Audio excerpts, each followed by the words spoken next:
Earlier this month, Apple debuted the iPhone 17. While plenty of consumers were excited, one Wall Street expert, Wedbush Securities Managing Director and Global Head of Technology Research, Dan Ives, was especially optimistic. He joins me now with more. Dan, always good to see you, especially here on a Monday morning. Raising your price target on Apple to $310 a share. What is behind this bullishness? Yeah, I mean, look, me and you've talked for years, right, about the upgrade cycle. And I feel like, look, last year was definitely disappointing, but that disappointment now is almost leading to a surprise upgrade cycle with iPhone 17. I mean, everything we're seeing, this could be 10, 12% above iPhone 16, which is impressive given it's really not an AI cycle. AI is really, going to come in the latter part of this. So that's not baked into the stock. And I think this is one where, I think a lot of good news could be coming from Apple over the coming quarters. Interesting. So we will be watching that over the coming quarters. As you referenced, tariffs continues to be a factor that corporate America needs to navigate, and Apple is a multinational. How is the tech giant navigating these trade levies? Look, I mean, I think Cook's navigated, much better than anyone would have expected. Look, he's 10% politician, 90% CEO. In terms of the India-China shift, that's been, very, very bullish in terms of everything that we saw.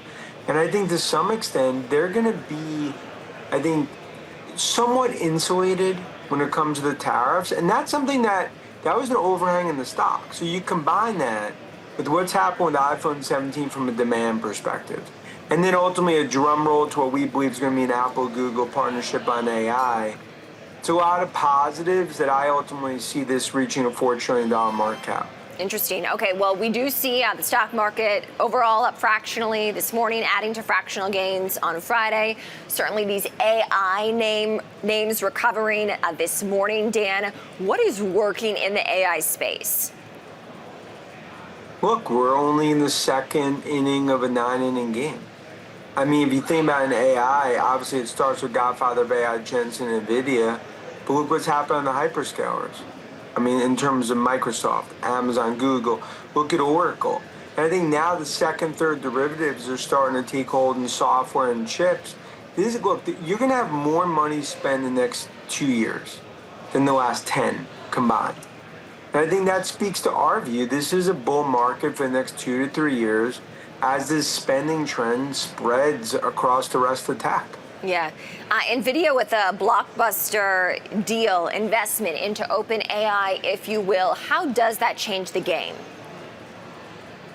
Look, I think this speaks to collaboration that's ultimately forming the fourth industrial revolution.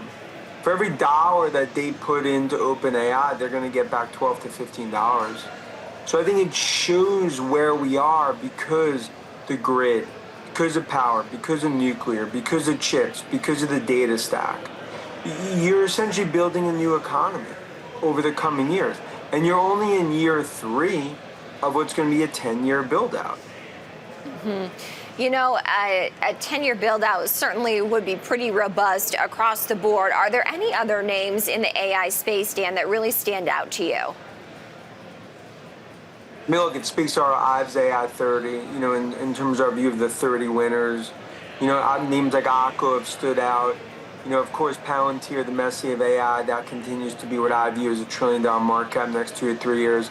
And then you look at other parts of the, I think some of these under the radar names like Pegasystems, Innodata, even on the chip side, AMD is a name we're very, very bullish on in terms of everything Lisa Su and the team are doing.